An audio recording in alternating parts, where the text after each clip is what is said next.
Parts में divide हो जाती है, एक कंट्री की तरफ और दूसरी कंट्री की तरफ। देखो हम ये और कह सकते, मतलब हाँ हाँ बोलो बोलो बोलो, हाँ बिल्कुल बोलो। सर मतलब ना इसमें कुछ ज्यादा वो मतलब हाँ मॉर्टल हो जाता है, नाश नाश मतलब हाँ नाशवान हो जाता है इस टाइप। बिल्कुल बिल्कुल सही कहा कि जब हमने आपसे कहा कि वर्ल्ड वॉर, ठीक है, अभी आपको जो नोट्स हैं वो भी मैं दिखाऊंगा, ठीक। सो आज हम जो बात करेंगे वो हम करेंगे world war first and Indian. अब देखो, वर्ल्ड वॉर का मतलब होता है the war which fight in different country between the maximum countries of the world. जब वर्ल्ड की ज्यादातर कंट्रीज में एक साथ लड़ाई होती है तो हम उसको कह सकते हैं कि that is a world war, ठीक। सो जब मैं आपसे कह रहा हूं कि सभी कंट्रीज के बीच में जब फाइट हो तो हम उसको क्या कहते हैं, वर्ल्ड वॉर कहते हैं। अब जो वर्ल्ड वॉर वन था, ठीक, world war one first started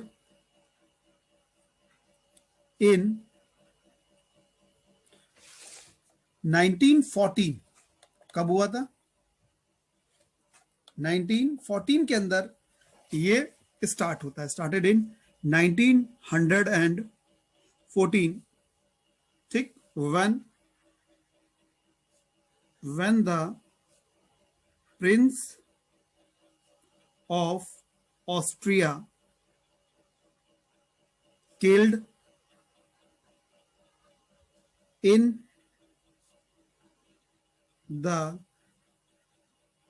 capital of Serbia. जब सर्बिया की कैपिटल में जो युवराज थे, आई मीन हम कह सकते हैं कि जो वहां के,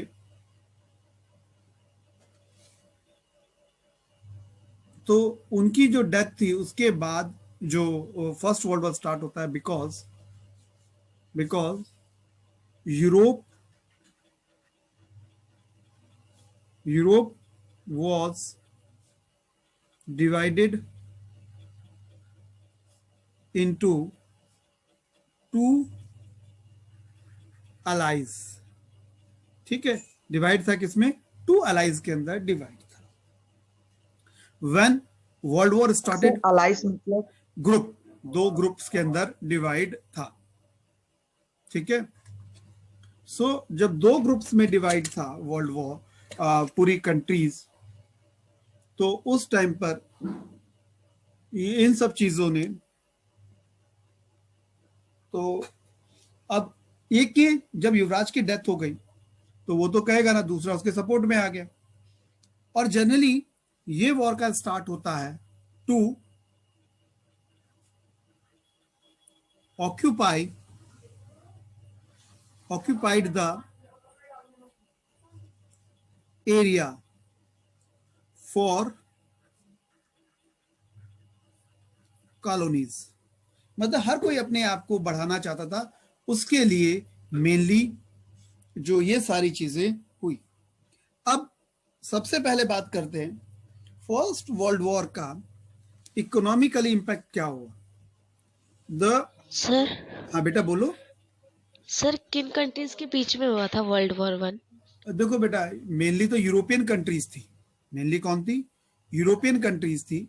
अब जैसे आपसे कहा कि वहां पर एक बन गया सेंट्रल अलाइज, जिसमें ऑस्ट्रिया, हंगरी और तुर्की थे। फिर दूसरा बन गया अलाइड ग्रुप, ठीक है। तो ठीक है। उसमें सर उसमें ब्रिटेन था। फ्रांस, हाँ, फ्रांस, ब्रिटेन, रशिया और अमेरिका। तो जब ये आ गए तो आपको पता है कि जो ब्रिटेन था, ब्रिटेन यदि हम बात करें in 20th century, first half in 20th century, 40% of world are under the control of, ठीक, ब्रिटेन। सोचो, मतलब दुनिया के 40% देश, यानी कि हम ये कहते हैं पूरी दुनिया में 208 देश हैं, तो इसका मतलब ये हो गया कि इतना बड़ा नंबर्स, कितने ज्यादा देश थे जो किसमें थे, कि इसके अंदर इन्वॉल्व हुए होंगे ब्रिटेन की तरफ से। Excuse me sir. हाँ बोलो बेटा। सर पेज नंबर बता दीजिए। Page number 97। ठीक।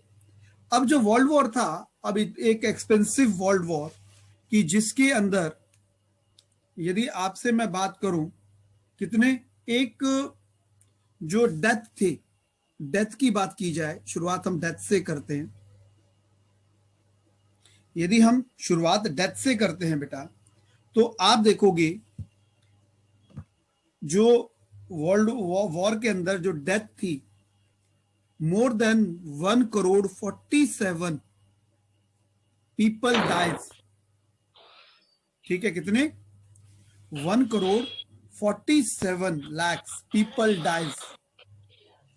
सर सबसे ज्यादा लोग हाँ। मरे किस देश के थे, मतलब मॉर्टल कौन से देश का सबसे ज्यादा हुआ था, यदि हम अमेरिका या ब्रिटेन? नहीं, देखो, इनका नहीं हुआ था, ज्यादातर मॉर्टल कॉलोनीज पीपल का हुआ था।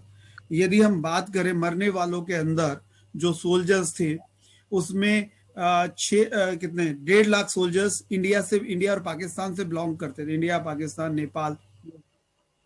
ठीक, पीपल्स डाइज। उसके बाद में जब बम्बार्डमेंट होती है तो उससे भी तो काफी सारे लोगों की डेथ होती है कि नहीं होती है, यस पीपल डाइज। सर। हाँ बेटा। सर पहले मतलब इतने साल कैसे मतलब युद्ध चल जाता था? कि देखो बेटा, जब एक कंट्री के अंदर होता है तो उनके रिसोर्सेज लिमिटेड होते हैं, जब इतने सारे देश उसमें इन्वॉल्व हो जाते हैं तो उनके रिसोर्सेज तो बढ़ जाते हैं ना। ठीक। Yes sir. अब उसके बाद में, अब यदि हम बात करें, सर युद्ध लगातार चलता रहता है इनका, बिल्कुल मतलब रुकते नहीं है? रुक गए तो रुकता नहीं है बेटा, रुक गया तो वो ठीक, तो फिर सर आयुष जा रहा है, उसका नेट नहीं चल रहा है। किसका, आयुष का नेटवर्क नहीं आ रहा है, जा रहा है वो जा रहा है ना, मुझे पता है, उसे नींद आ रही है, वो आया इसलिए था कि सर बाद में मुझे डांटे ना। अब देखो, वर्ल्ड वॉर का इफेक्ट की बात करते हैं। सबसे पहला जो इफेक्ट आया था, ठीक, वो था increase in taxes to recover the economic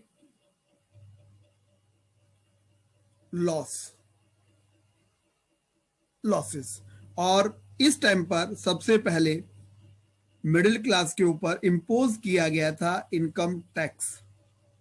second, दूसरा, decrease in price of food grains. अब फूड ग्रेन के जो प्राइस कम हो गए, उसके कारण क्या हुआ, जो फार्मर्स की कंडीशन है वो खराब एक हुई। चीज पूछनी है। हाँ बोलो बोलो।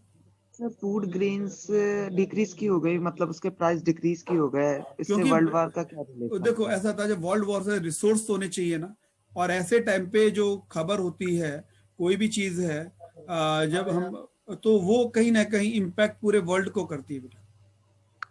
ठीक। उसके बाद में अमेरिका की यदि बात करें तो आफ्टर फर्स्ट वर्ल्ड वॉर, वहां पर मोर देन 400 बैंक्स इनकरप्ट हो गए थे। करप्ट मतलब कि इंसॉल्वेंट, उनके पास कैपेसिटी नहीं थी, लोग बैंकों की तरफ जाने लगे पैसा निकालने के लिए, और लोग के पास पैसे नहीं, बैंकों के पास पैसे नहीं थे, क्योंकि बैंक कभी भी पैसा अपने पास नहीं रखता, वो एज उनको हम ये कह सकते हैं कि उसको एज ए लोन वो आगे दे देता है, जिससे कि उसका पैसा आएगा तो वो आप सबको क्या करेगा, इंटरेस्ट पे करता है। ये उसके सर बाद तो में, इकोनॉमिकल प्रॉब्लम कह सकते हैं ना? बिल्कुल, उसके बाद में नेक्स्ट जो शेयर मार्केट थी उस पर भी बुरा इफेक्ट आया, कि जो शेयर्स थे उनके प्राइस कम होने लगे। अब उसके बाद बात करते हैं, एक और चीज आई थी, वो थी forced recruitment. It means government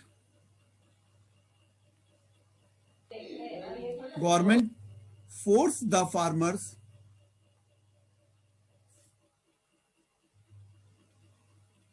to join army. उसके बाद में, ठीक है, अब जो बिजनेसमैन थे, जो सर बिजनेस, ये हाँ, ब्रिटिश गवर्नमेंट में फोर्स करते थे आर्मीज बिल्कुल को। बिल्कुल बिल्कुल इंडियंस को ज्वाइन करें, क्योंकि मैंने आपसे कहा because because a large number of soldiers dies in during the first world war. जब इतने सारे लोगों की डेथ होती है तो डेफिनेटली है कि बेटा कि वहां पर बहुत सारे लोग जो होंगे उनको ये बोला जाएगा कि आप ज्वाइन करो आर्मी को, क्योंकि जब तक देखो बेटा जहां फोर्स की बात होती है, जब आप किसी कंट्री को ऑक्यूपाई करते हो तो ऑक्यूपेशन के अंदर क्या होगा कि जितने भी पीपल्स होंगे तो उनको आप कैसे कंट्रोल करोगे, समझ गए मेरी बात को? तो उनको कंट्रोल करने के लिए आपको आर्मी की ही जरूरत पड़ेगी ही पड़ेगी। उसके बाद में कि ब्रिटिश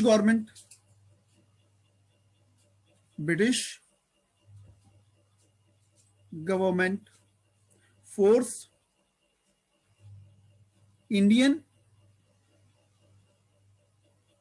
इंडस्ट्रियलिस्ट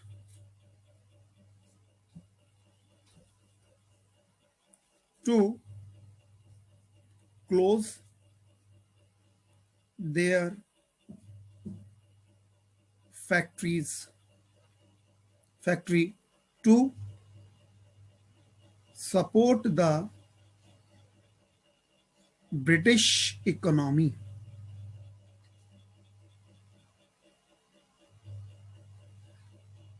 ठीक, ये चीजें हो गई। ये एक इम्पैक्ट था वर्ल्ड वॉर का ऑन इंडिया। हाँ बोलो बेटा। सर लास्ट लाइन एक बार समझा दो। देखो बेटा कि जब वर्ल्ड वॉर हुआ ना, जो ब्रिटिश इंडस्ट्री थी, अब देखो यहां पर ब्रिटिश जो इंडस्ट्री थी, they start producing war goods. वो वॉर गुड्स बनाने लगे बेटा। क्या बनाने लगे? War goods. तो रिजल्ट क्या हुआ? जब वो वॉर गुड्स की सप्लाई कर रहे हैं तो रिजल्ट ये हो गया कि इंडियन जो इकोनॉमी थी, इंडियन मार्केट जो थी, वो वैकेंट हो गई। इंडियन इंडस्ट्री जो मार्केट थी वो क्या हो गई? वैकेंट हो गई। अब इसको ऑक्यूपाई किसने किया? इंडियन इंडस्ट्रीज ने, इंडियन इंडस्ट्रीज ने कर लिया, क्योंकि वो भी तो अपने आप को स्टैब्लिश करने की कोशिश कर रहे थे ना। यस। तो अब ये मार्केट जब ऑक्यूपाई हो गई, वॉर खत्म हो गया, तो ब्रिटेन ने क्या कोशिश की कि भैया आप ये फिर से करो जिससे क्या हो कि इसको ब्रिटेन ऑक्यूपाई फिर से कर सके, उसके इंडस्ट्रीज को फिर से प्रॉफिट हो। इतनी बात क्लियर हो गई बेटा लास्ट वाले पॉइंट की? Yes sir. तो ऐसे करके जो है ये स्टार्ट होता है। अब हम बात करेंगे। हाँ बोलो बोलो। सर वैकेंट का मतलब क्या होता है? वैकेंट का मतलब होता है खाली करना। ठीक, अब इसके बाद जब ये हुआ, इसी बीच मैंने आपसे पहले भी कहा था 1916 बहुत इंपॉर्टेंट ईयर था। इस साल इंडिया में एक और मूवमेंट स्टार्ट होता है जिसको कहा गया होम रूल मूवमेंट। ठीक है, इसमें डिमांड की गई कि इंडियन रूल फॉर इंडिया, ये एक डिमांड रेज हुई थी कि इसके अंदर उन्होंने कहा कि भाई, और इसको लेड कर रहे थे जो बाल गंगाधर तिलक हैं, एनी बेसेंट। ठीक, इन्होंने इस चीज को किया। और ठीक, तो इसमें जो इनको सपोर्ट भी मिल रहा था। और मैंने फिर आपसे कहा था गांधी जी जो है वो इंडिया लौट कर आते। मैंने आपको बताया था कि 1915 के अंदर गांधी जी लौट कर आए थे इंडिया में,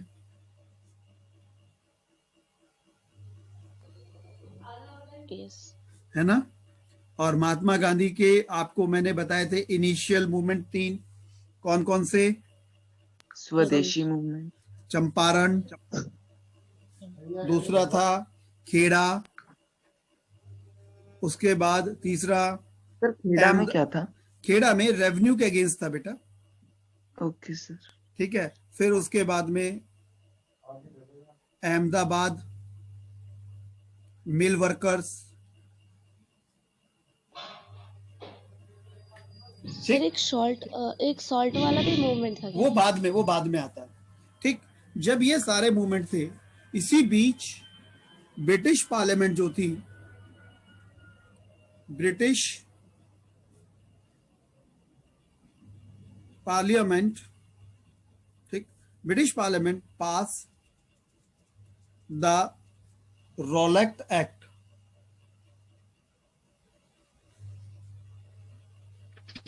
रोलेक्ट एक्ट, ठीक है, on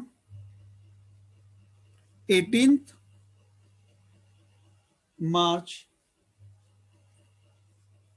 1919।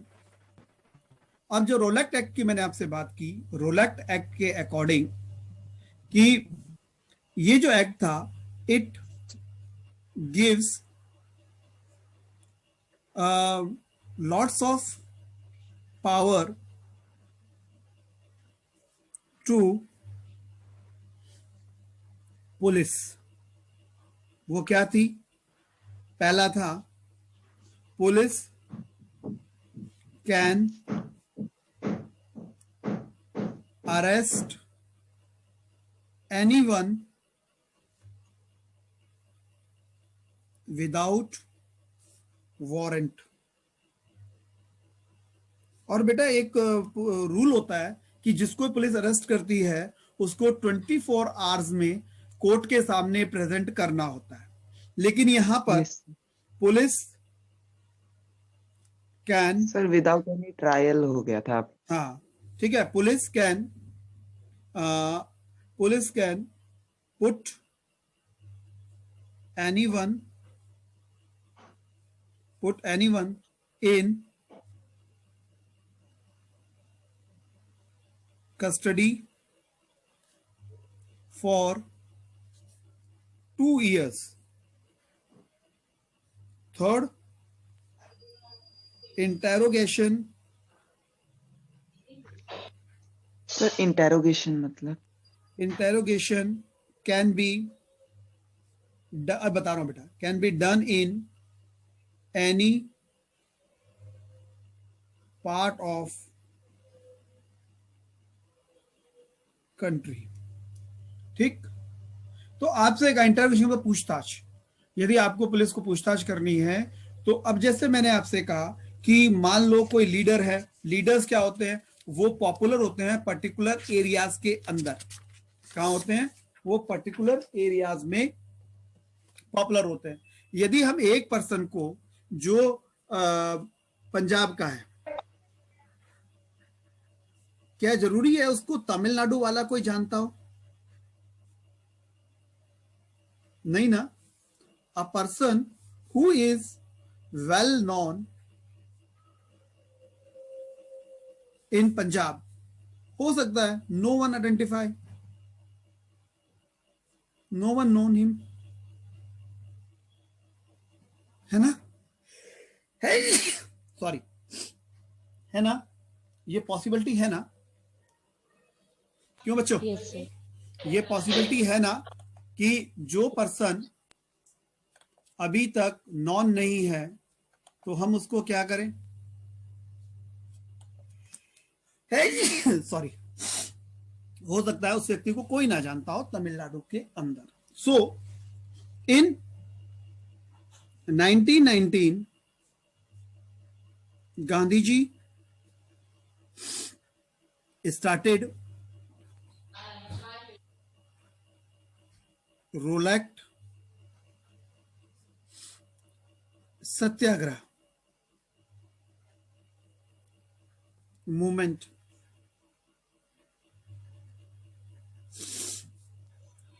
against the Rowlatt Act. Sir हाँ बेटा बोलो। सर सत्याग्रह मतलब नॉन वायलेंस होता है क्या? नॉन वायलेंस होता है, सत्य के साथ, मतलब किसी के साथ हम बिना लड़ाई झगड़े के करें। और इसी कंसर्न के अंदर, हाँ एक बेटा, चीज पूछनी है, हाँ, गांधी जी के टोटल कितने मूवमेंट थे? मूवमेंट्स तो बहुत सारे हैं, पर एक ही हिट था, वो था नॉन कॉपरेशन, बाकी तो फ्लॉप ही थे। Yes sir. ठीक। तो आपसे का रोलक सत्याग्रह जो था वो किया गया, और from Punjab police arrested 2 leaders. उनका नाम था named doctor Satpal ji and doctor Saifuddin Kitchlu.